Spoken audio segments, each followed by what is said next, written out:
Joko Widodo, le président actuel très populaire en Indonésie, est au pouvoir depuis 10 ans mais ne peut plus se représenter en raison de la limite de mandat.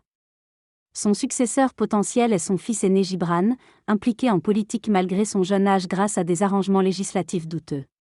Cette tentative de mise en place d'une dynastie politique par Joko Widodo suscite des controverses, notamment liées au népotisme.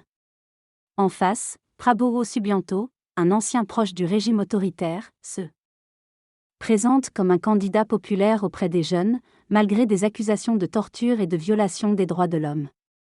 La campagne électorale en Indonésie voit également la participation d'autres candidats, Anies Baswedan et Ganjar Pranowo, aspirant à maintenir la continuité des politiques de Joko Widodo en matière de développement des infrastructures, de l'économie et de l'accès aux services essentiels.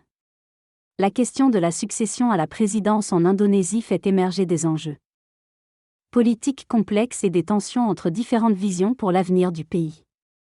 3 candidats sont engagés dans la poursuite du chantier politique en Indonésie, où le rôle de l'islam ne semble pas prédominant dans le scrutin.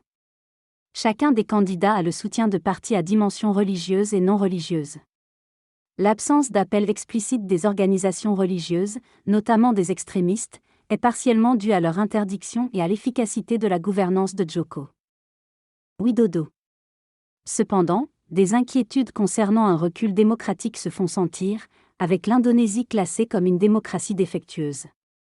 Malgré son système politique présidentiel, l'Indonésie repose sur la recherche de consensus, sans frontières idéologiques marquées entre les partis politiques. En cas d'absence de majorité absolue au premier tour, un second tour aura lieu en juin, une première en Indonésie.